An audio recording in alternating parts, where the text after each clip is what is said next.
ज्या महामानवाची जयंती साजरी करतोय, ज्या समाजसुधारकांची जयंती साजरी करतोय, असे अण्णाभाऊ साठे. आणि सरांनी बोलल्याप्रमाणेच आता ज्या गावाची एकता असते, त्या गावचा विकास असेल किंवा त्या गावची परंपरा असेल तर ती कधीच खंडित होते.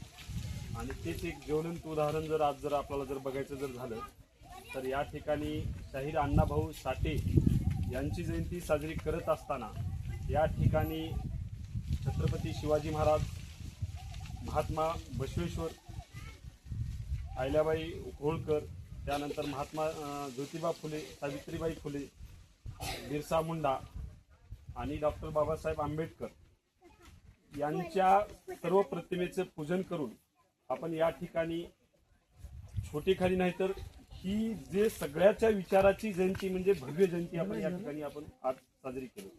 कारण की आपण अनेक वेळा सगळ्यात मोठा जर अडथळा असेल तर जातीपातीचा, या देशामध्ये सगळ्यात मोठा जर अडथळा कुठला असेल तर जातीपातीचा आहे.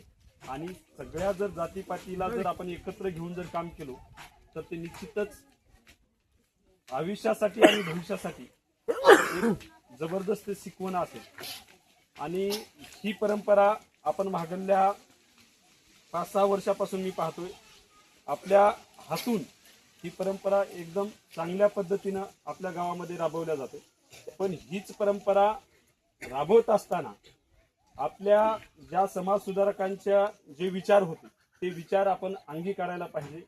आणि याच ठिकाणी आता साखरे सरांनी बोलल्यानुसार प्रत्येकानी आपल्या त्या ग्रंथाचा आणि डॉक्टर बाबासाहेब आंबेडकरांच्या विचारावर जर चाललो तर ह्या देशात जे स्वातंत्र्य 78 वर्षाखाली मिळालेलं आहे त्या स्वातंत्र्याचा खरा अर्थ आपल्याला कळेल.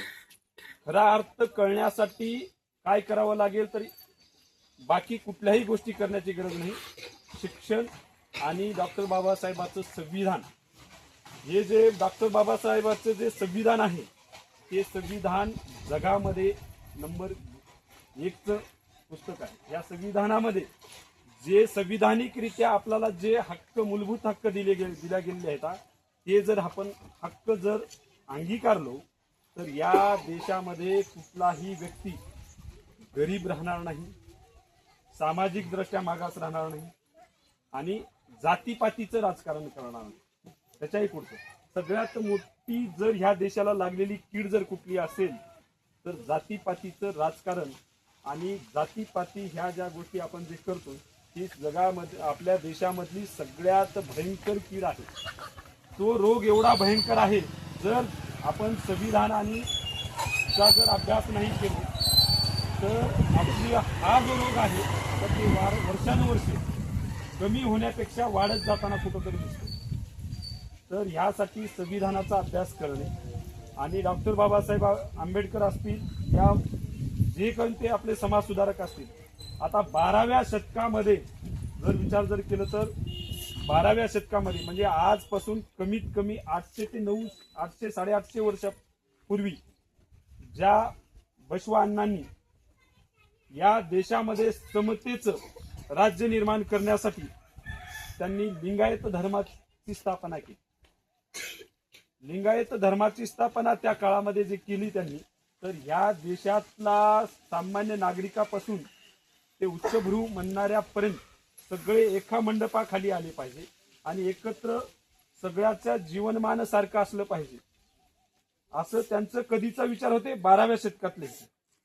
आजपासून किती 800 वर्षापूर्वी. पण अजूनही आपण, मला वाटत नाही की एका मंडपाखाली आपण सगळे येऊ शकतो, येऊ शकत नाही. ज्यांनी आपल्याला 800 वर्षापूर्वी जे शिकवलं तर त्याही विचारावर अजूनही आपण चलत नाही. भारत देश हा पारतंत्र्यात गेला, पारतंत्र्यामध्ये 100 वर्ष राहिला, त्याच्यानंतर स्वातंत्र्य मिळालं, तरी आज या ठिकाणी स्वातंत्र्य हे काही बुटभर लोकांच्या हातीच आहे असं मला वाटतं. जे कोणी इंग्रजाच्या काळामध्ये लेवीदार होते, ठेवीदार होते, जमीनदार होते, त्यांच्याच हातात आजही सत्ताकारण आहे.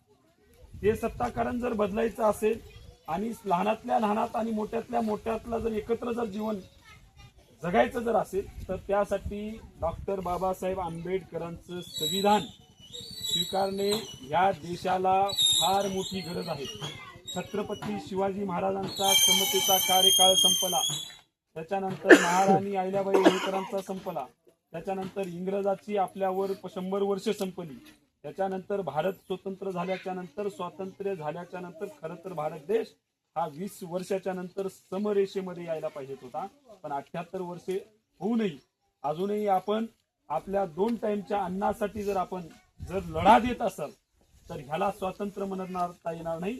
हे गुलामीपेक्षाही बेकार गोष्ट आहे. गुलामीमध्ये तरी निदान काम केल्याच्या नंतर खायला मिळेल, पण या ठिकाणी स्वातंत्र्य राष्ट्र संविधान आणि कायदा सुव्यवस्था जर पाहिजेत असेल तर एकमेव आपल्याला संविधानाचं पूर्णता लक्ष देऊन पूर्ण अभ्यास करून त्यानुसार चालण्याची गरज आहे.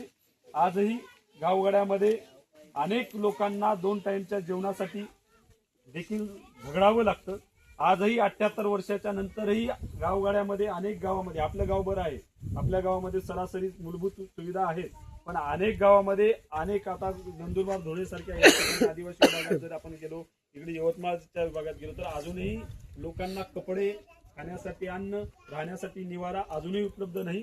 त्यासाठी समस्त मी या ठिकाणच्या रोड जे लोक आहेत त्यांना मी काही सांगणार नाही, कारण की त्यांना सांगण्यासारखं काही नाही. पण ज्या ठिकाणी आज 5 वर्षापासून ते 25 वर्षापर्यंत युवक आहे त्यांना मी एवढंच सांगू इच्छितो की आपण संविधानाचं परिधान करावं आणि संविधानानुसार चालावं.